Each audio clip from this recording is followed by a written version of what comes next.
مولایەکتان بەخێر بێن، سوپاس بۆ ئامادەبوونتان. ئەرکتان کێشا لە کاتی خۆتان گرت بۆ ئەوەی کەەوە هەمومان بەیەکەوە لێرە بتوانین بەشداری بکەین یا لانی کەم جۆرێک لە بە ئاگاهێنانەوەی کۆمەڵایەتی و سایکۆلۆژی لە ناو خێزان و کۆمەڵگاکەماندا دەست پێ بکەین لە هەڵمەتێکی نیشتیمانیدا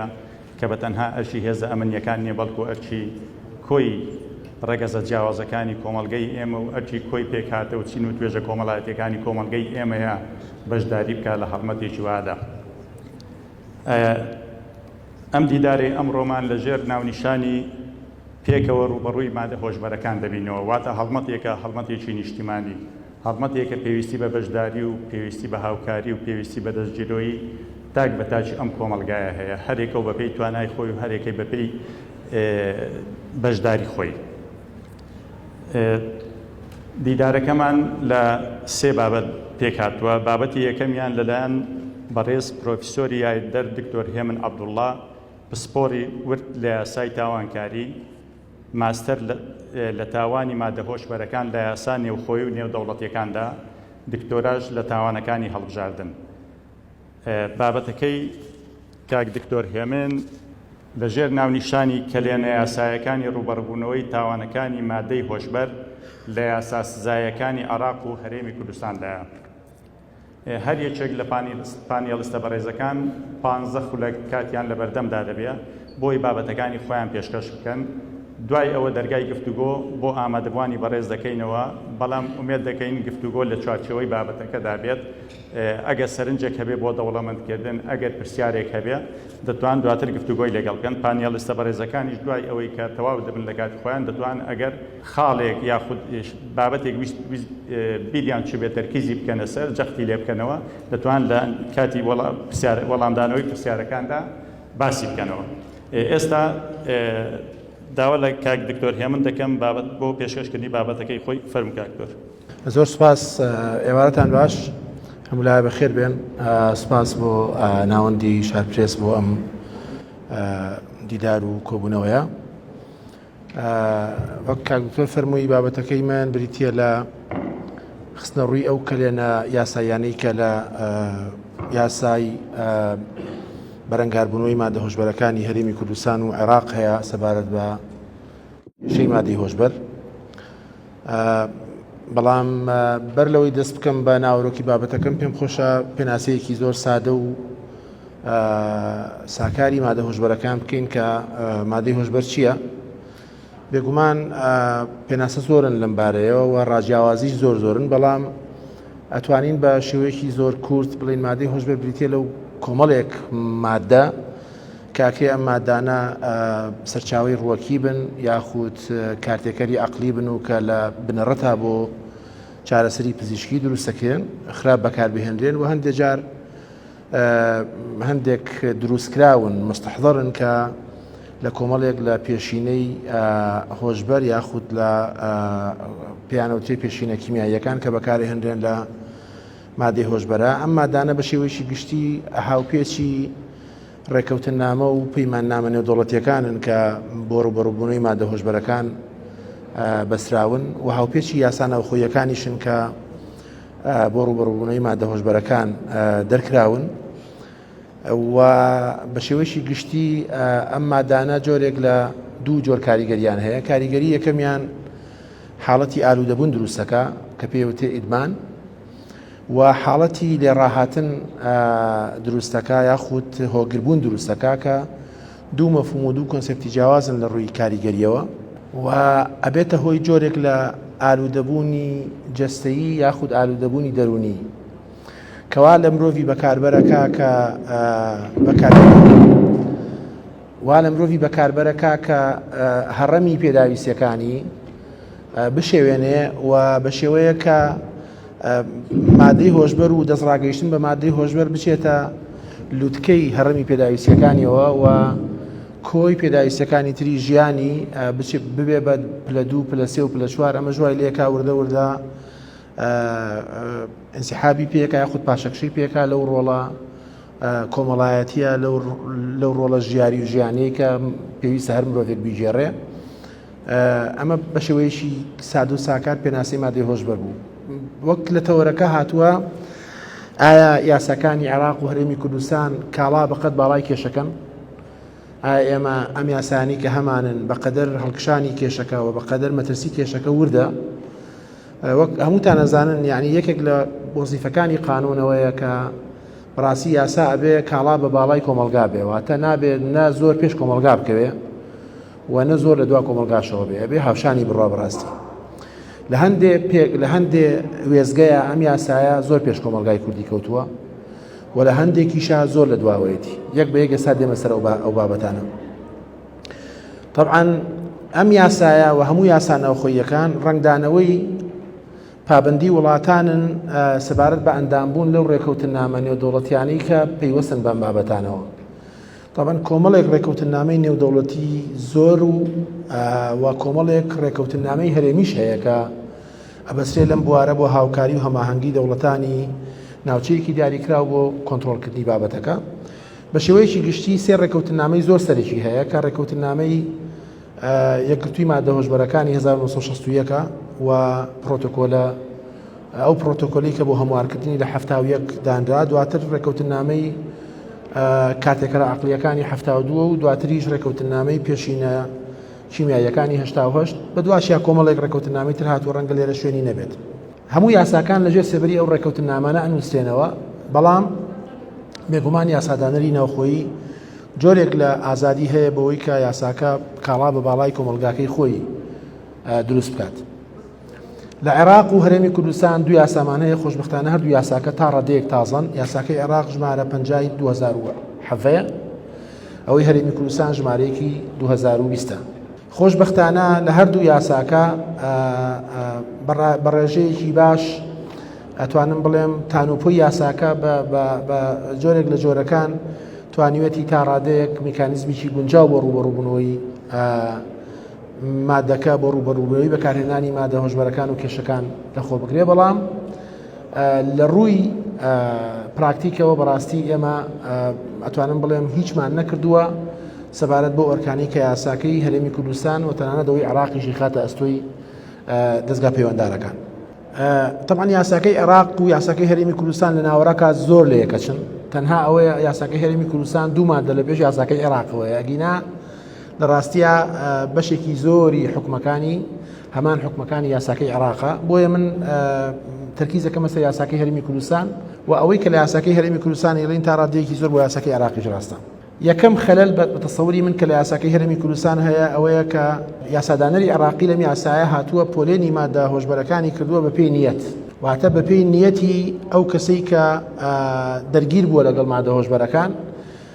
سێ ئاستی دیاری کردووە: ئاستی بازرگانیکردن، نیەتی بازرگانیکردن و ئاستی مامەڵەکردن و ئاستی سێهەم کە بریتیە لە ئالوودەبوون و ئەوەی پێوترێ بەکارهێنان. یاساکەی عێراقیش بە هەمان شێوەیە. لە کاتێککە یاساکانی تری وڵاتان لە ناو ئەم سێ ئاستەیە ئاستی تریان هەیە. بۆ نمونە قەبارەی بازرگانیەکە و بڕی بازرگانیەکە و بڕی ئەو سەفقەدارایی کە لە بازرگانیەکە دەسەکەوێ و ئەو حرەکە بازرگانی کە لە هاتون و ڕۆشتنی مادە هۆشبەرەکە ئەنجامەدرێت، چەند دەوڵەتی بڕیوە و چەند تاوانی ڕێکخراو تایە بەشدارە، چەند گروپی ڕێکخراو لەم بابەتەیە بەشداریەکەن. ئایا بۆ نمونە ئەو مادە هۆشبەری کە هاتۆتە وڵاتەوە بە ڕێگەیە لە ڕێگەکان ئایا دەسەڵاتی سیاسی ئەو وڵاتانی کە پیای تێپەڕ بووە بەشداری کردووە، بەشداری نەکردووە، حیزبی سیاسی تێوەگلاوە، تێوە نەگلاوە، منەظەمات تێوەگلاوە، منەظەمات تێوە نەگلاوە و هەندێک جار دەستگا فەرمیەکانی دەوڵەت تێوەگلاون، دەستگا فەرمیەکانی مەسەلەن پاسەوانی سنوورە، مەسەلەن ئەو هێزانن کە سنوورەکان کۆنتڕۆڵەکەن. ئەبانە هەمووی کۆمەڵی ڕەهەندن کە لە یاسا نوێەکانی و دەوڵەتان حسابی بۆ کراوە لە کاتێکا یاساکەی عێراق و هەرێمی کوردستان لە چەند ڕەهەندێکی زۆر کەم نەبێ یاسادانەر یا تەوەقوعی ئەم حاڵەتانی نەکردووە یاخود فرامۆشی کردووە. طبعاً دیاریکردنی تاوان بە پێی نیەتی ئەنجامداری تاوانەکە بابەتێکی پڕ ئیشکالیەتە. مثلەن ئێمە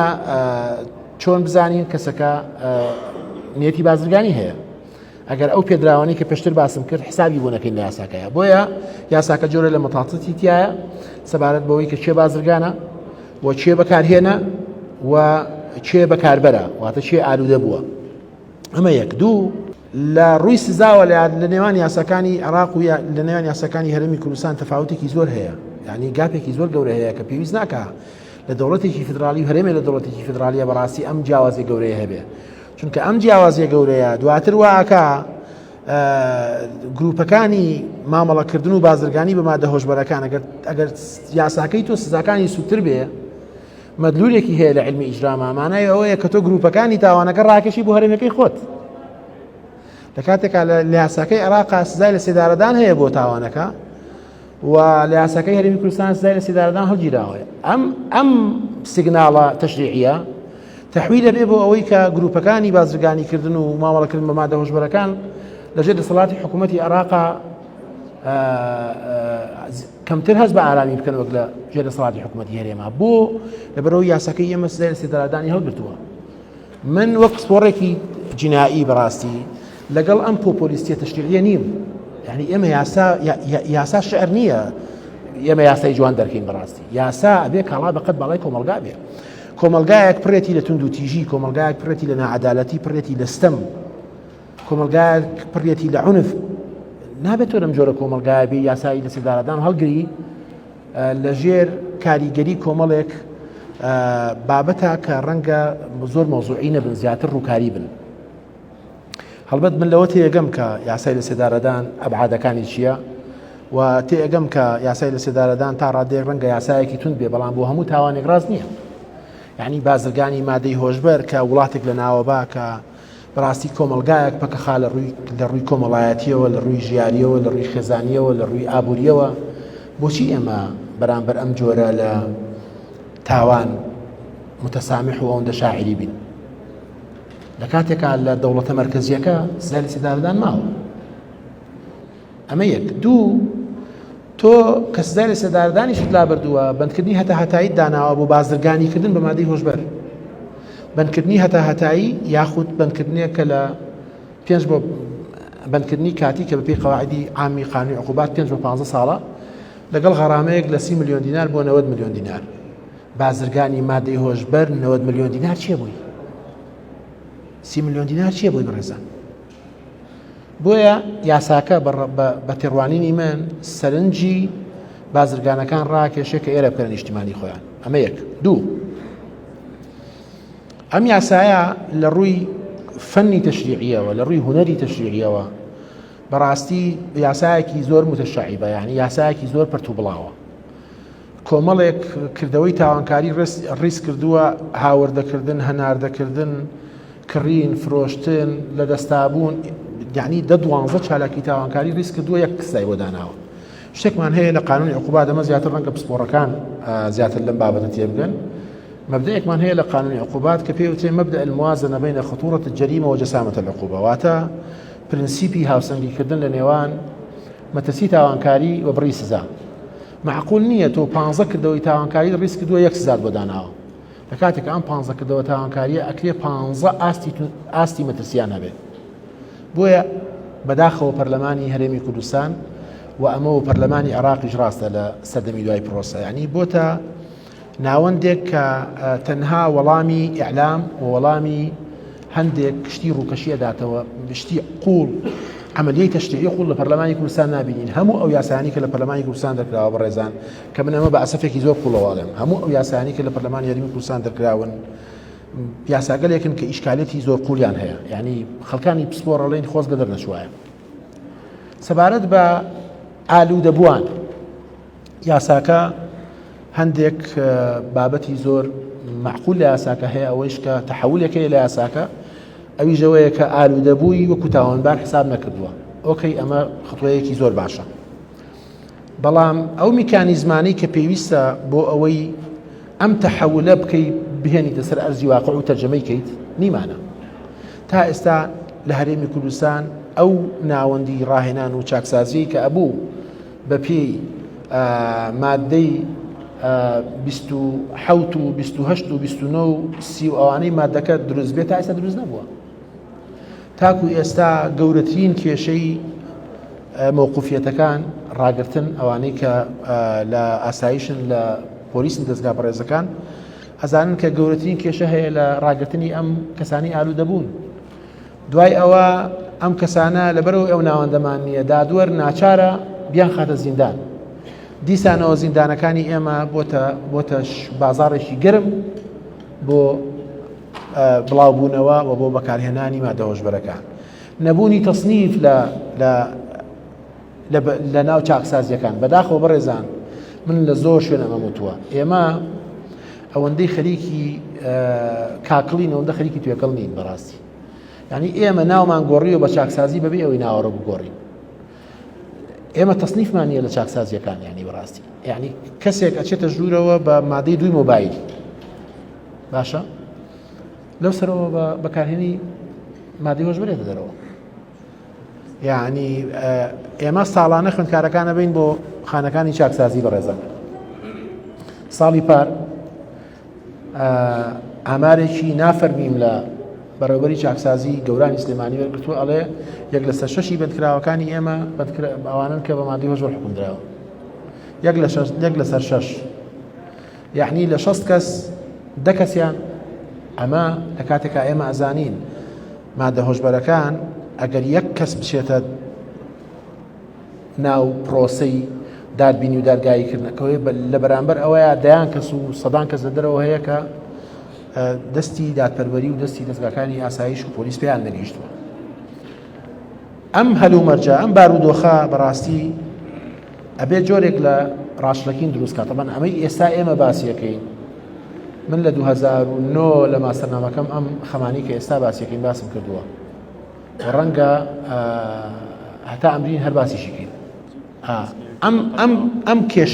کێشەی ئالوودەبوون بەڕاستی یعنی طبیعەتی مادەی هۆشبەر بە جۆرێکە ئەگەر لە قۆناغی زووە لە قۆناغی مبەکیرە سەرکەوتوو نەبی لە ڕوبەڕووبوونەوەی ئەبێت دوایی دەست و پەنجە لەگەڵیان نەرم پیوەکەوەی ئێستا کە لە ئێران هەیە طبعا ئەم کرانەوەی کە لە بەڕووی ئێرانا ئێمە لە دوای پرۆسی ئازادی عێراق بەڕووی ئێرانا کرایەوە کۆمەڵە زەرری زۆر گەورەمان لێ کرد و ئەم یاسایی کە یاسای مادە هۆشبەرەکانە بە هیچ شێوەیەک باسی ئەو گروپە منەظەمانەی نەکردووە کە لە ناوخۆی عێراق و لە ناوخۆی هەرێمی کوردستان هەن بۆ بازرگانی بە مادەی هۆشبەر بۆ چاندنی مادەی هۆشبەر و باسی گروپی باندی نێودەوڵەتیەکە بەڵام ئەوەی کە واقع پێمانەڵێ لە عێراق لە هەرێمی کوردستان باندی ناوخۆیی زۆر عیملاق هەیە هەندێک جار ڕەنگە حزابی سیاسی تێوە بگرێ هەندێک جار ڕەنگە ڕموزی سیاسی تێوە بگرێ و هەندێک جار ڕەنگە ئیدارە و دام و دەستگاکانی دەوڵەت تێوە بگرێن بەڕاستی بۆیە پێویستمان بەوە هەیە کە یاسایەکی ورتر و پێویستمان بەوە هەیە ئەو میکانیزمانی کە بۆ چارەسەرکردنی ئالوودەبووان هەیە بەڕاستی بە زووترین کات بیخینە سەر پێ و ئەم جۆرە لە پاشاگەردانی و ئەم جۆرە لە خەمساردی بەرامبەر ئەم بابەتە بەڕاستی لە ڕووی قانونی لە ڕووی یاساییەوە کۆتایی پێبێ هەرچەندە من ئیقراری ئەوە کەم کە ڕوبەڕووبوونەوەی مادەی هۆشبەر ئەتوانم بڵێم یەک لە 15 بە یاساکرێ بەشێکی زۆری پرۆسەکە بە بزوتنەوە کۆمەڵایەتیەکان بزوتنەوە هۆشیاریەکان و بە ڕاگەیاندن و بە ناوەندەکە ئاینیەکان و بە خێزان و بە ناوەندەکانی خوێندن بەمانە ئەکرێت مادەم کاتەکە کۆتایی بووە کۆتایی هاتووە هەوڵەدەین ئینشاءالله لە کۆمنت و تێچەنەکانی ئێوە ئەگەر شتێکی تر مابێ ئاماژەی پێ بدەین سوپاس کە گوێگر و گوێبیستمان بوون و سوپاس بۆ تۆنیش دەستان خۆش بێن زۆر سوپاس بۆ کاکتۆر هێمن دەست خۆش بێ بۆ پێشکەشکردنی بابەتەکەت